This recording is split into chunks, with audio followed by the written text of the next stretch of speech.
Olá, público. Deus abençoe sua casa, sua família, Amém. seus negócios. Eu quero convidar vocês para a gente ler um texto da Bíblia no livro de Jó, capítulo 2, versículo 8 e 9, diz assim: Jó, sentado em cinza, tomou um caco para com ele rapar-se. Então sua mulher lhe disse: ainda conservas a tua integridade? Amaldiçoa a Deus e morre. Mas ele lhe respondeu: falas como qualquer doida. Temos recebido o bem de Deus, e não receberemos também o mal? Em tudo isso não pecou Jó com os seus lábios. Amados, todos conhecem a famigerada história de Jó. Um homem que sofreu muito com os ataques diabólicos e aparentemente sem motivo. Jó não entendia nada do que estava acontecendo. A gente lê a história de Jó e a gente sabe que aqui é um desafio. Satanás está desafiando Deus através de seu servo Jó, o qual Deus elogiava. E aí Satanás começa a atacar áreas da vida de Jó de forma cruel, de forma covarde, como num ringue. De uma vez só, Jó sofreu vários golpes. É como se tivesse um pugilista em cima dele, dando soco de forma ininterrupta. Então foram vários golpes que Jó sofreu num espaço pequeno de tempo. E a notícia boa é que Jó não caiu. Apanhou e não foi pouco, mas permaneceu de pé. Eu não tenho muito tempo para poder ficar trazendo detalhes, mas eu posso lhes afirmar que Jó tinha muitos ramos de negócios. Jó era como se fosse um mega empresário. Jó tinha vários tipos de negócios, o que fazia dele um empresário de sucesso, com várias empresas importantes no mercado naquela época. Jó gerava emprego e não era pouco. Jó fazia um serviço social extraordinário no que se diz respeito a empregar pessoas. Era muita gente que trabalhava para Jó. E Satanás veio tentar destruir toda aquela estrutura para que Jó pecasse contra Deus. Então ele atacou a vida financeira de Jó, ele atacou a vida profissional, os negócios de Jó, atacou também os filhos de Jó de forma cruel, terrível. Mas Jó permaneceu de pé, permaneceu fiel. E Satanás ficou frustrado, insatisfeito, e ele se apresenta. Alguém pode até achar, mas era normal Satanás se apresentar a Deus? Segundo os estudiosos, quando o texto diz, e veio também Satanás apresentar-se com os filhos de Deus, a expressão também significa não era normal, não era comum, ou seja, alguém estava ali onde não deveria estar. O que o escritor quer dizer com essa expressão, e veio também Satanás, os filhos de Deus vieram falar com Deus e veio também Satanás. Então essa expressão dá a ideia de alguém que está no lugar onde não deveria estar. É tipo aquela pessoa que fala mal de você o tempo todo, e quando você faz aniversário, ela vem para o seu aniversário. Aí você vai falar, ó, veio fulano. Sabe quem veio também? Aquela pessoa que fala mal de mim, eu sei, ela sabe, e ela veio para o meu aniversário. E veio também fulano. Então e veio também Satanás. E quando ele se apresentou, Deus falou, tem visto meu servo Jó? Mais uma vez, Satanás ficou atribulado desnorteado, insatisfeito. E ele disse para Deus: pele por pele, o homem dará tudo pela sua saúde. A finança foi embora, os filhos morreram, mas ele ainda permanece saudável. Eu quero agora permissão para tocar na saúde dele, para trazer uma enfermidade sobre a vida dele. E Deus disse para Satanás: olha, você já se levantou contra ele de uma maneira sem causa, e ele permanece íntegro, e agora você quer tocar na saúde dele. Você tem permissão, só não tire a vida dele. Então Satanás, ele tinha uma permissão limitada de tocar na saúde de Jó. Ele poderia adoecer Jó, mas não poderia matar. E covarde, de forma covarde e cruel, Satanás trouxe uma doença terrível sobre Jó, que eram úlceras que estouravam por várias partes do corpo. Só que essa doença era tão intensa que ia trazer Jó a óbito. E quando Jó estava pertinho de morrer, você já vai entender porque eu estou dizendo isso, Satanás aí vem e diz: opa, eu não tenho permissão para tirar a vida dele, eu tenho permissão para adoecê-lo, mas eu não tenho permissão para tirar a vida dele. Então é como se Satanás segurasse o fio da vida de Jó, é como se Satanás tocasse na vida biológica, na saúde de Jó, até um certo ponto, e quando ele percebeu que Jó não suportaria, ele recuou. Como é que eu entendo que Satanás recuou nessa ação na vida da saúde de Jó? Como é que eu entendo? Porque o texto diz que Jó se cobriu de cinza e usou um caco para se coçar. E até uma criança sabe que quando uma ferida está coçando, é porque ela está sarando. Até uma criança sabe disso. Ela ralou o joelho, nasceu aquele cascão, biologicamente são os anticorpos, as células de anticorpo para poder fazer aquela proteção.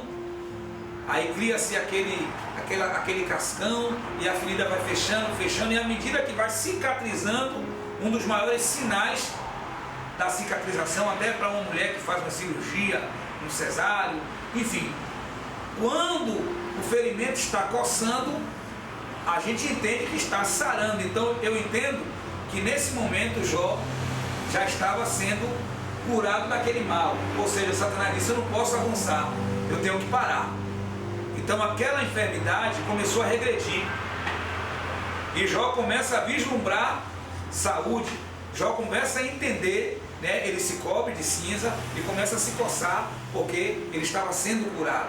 Então a enfermidade estava sarando. Satanás disse: eu não posso matar ele, minha permissão não é matar, é só ferir, é só machucar, mas eu não posso matar. E quando ele percebeu que Jó ia morrer daquela enfermidade, ele retirou a sua pata suja, e Jó começou a experimentar a cicatrização.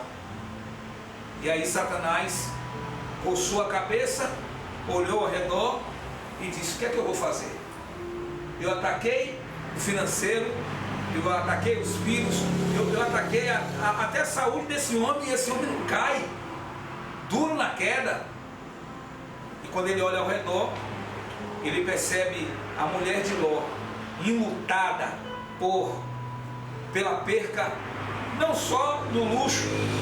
Aquela mulher vestia as roupas mais lindas, usava os melhores perfumes, andavam vamos usar esse termo, andavam nos principais salões da região, fazia cabelo, fazia unha. Eu estou só contextualizando para você entender que aquela mulher tinha uma vida de mordomia, uma vida de luxo, e ela perde todo esse patamar, mas nada disso importava diante da grande perca de seus 10 filhos. E eu já vi muita gente demonizar a mulher de Jó, falar mal da mulher de Jó, mas aquela senhora perdeu 10 filhos.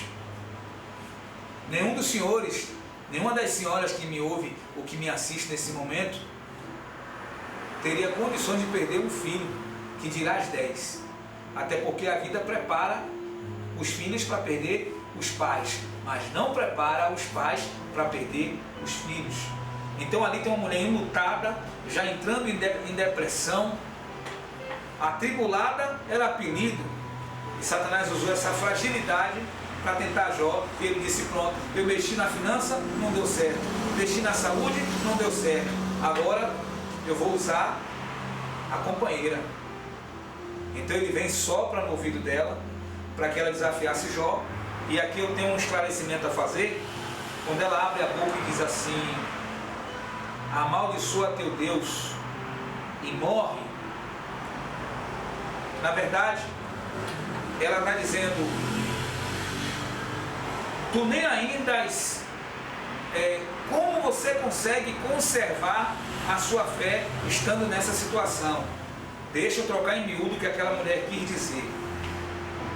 Imagine que tem um produto que na minha mão fica podre, mas na mão daquela pessoa o produto dura.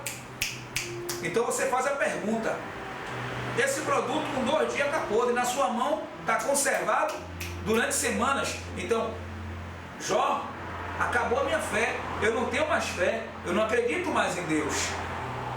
E como é que você ainda consegue acreditar em Deus? Ou seja, é uma curiosidade. Na verdade, ela está lançando uma pergunta: como é que ainda nessa situação você conserva a sua fé? O termo original está escrito assim. Ou seja, minha fé já foi e você ainda tem fé. Como é que você está conseguindo ter fé? E quando ela diz assim: amaldiçoa teu Deus e morre, é como se ela quisesse dizer assim: só falta agora você amaldiçoar e ele vai te matar, porque já tirou seu filho, já tirou seu dinheiro, já tirou seus bens. Agora só está faltando você amaldiçoar ele para ele te matar. É mais ou menos isso que ela queria dizer. E o termo original não está escrito amaldiçoa teu Deus e morre. Está escrito abençoa teu Deus e morre. Porque os judeus, os escritores, não colocavam na mesma frase a palavra Deus e maldição. Ela não podia estar na mesma frase. Então o termo original está escrito abençoa teu Deus e morre. Então, se você for entender, ela está sendo irônica, e na tradução, na transliteração, a gente lê como amaldiçoa teu Deus e morre. Mas se você trocar em miúdo, ela está dizendo: só está faltando você amaldiçoar ele e ele vai te matar. É isso que ela queria dizer. Mas não esqueça, ela era uma mulher enlutada por perder 10 filhos. Eu estou dizendo 10 filhos foi o que ela perdeu. E aí Jó, ele advoga a causa daquela mulher. Imagine que você tem um parente que tem problema mental, e o seu parente está na rua, não tomou remédio, e ele agride uma pessoa. Uma pessoa, quando é agredida, por instinto ela quer revidar. Eu já vi essa cena acontecer. O maluco foi lá, atingiu uma pessoa, a pessoa quer revidar, o parente da pessoa, que sabe que aquela pessoa é louca, faz assim: ó, não ligue não, ele é maluco. Quem já viu essa cena? O maluco chega lá, xinga uma pessoa, quando a pessoa vai agredir, o parente diz: não, ela é louca, ela tem problemas mentais. Então Jó olha para aquela mulher e diz assim: como falas uma louca. É como se Jó quisesse dizer para Deus: Deus, ela enlouqueceu. Jó está sendo advogado da esposa. Ela enlouqueceu. Como falas uma louca, assim falas tu. E nada disso Jó pecou contra Deus. E só para finalizar tudo aquilo que Deus tem para entregar nos seus braços, através desse vídeo, o que eu entendo é que Jó, dentro do seu sofrimento, da sua luta, dessa odisseia, Jó sofreu intensos ataques diabólicos, que era como se fossem fases de um jogo. Então foi ficando difícil, mais difícil, foi afunilando. E quando Jó fica doente, Jó diz: pronto, é o fim. Só que aí a ferida começa a sarar, e ele começa a se coçar: tô bom. E quando ele pensa que está ficando bom, aí vem a esposa dele, que foi a única coisa que lhe sobrou. Para você que fala mal da mulher de Jó, qualquer uma outra tinha ido embora. Se ela não prestava, me responda o que é que ela estava fazendo lá, do lado do esposo, cheio de úlceras, com um mau cheiro que de longe dava para sentir. E aí? Porque ela não foi embora. Se ela não presta, se ela era endemoniada, como muita gente fala, ela ficou ali, ficou perto do marido. Ela achava que não tinha fé, mas uma fagulha de fé ainda tinha dentro dela. E outra coisa sobre os filhos de Jó.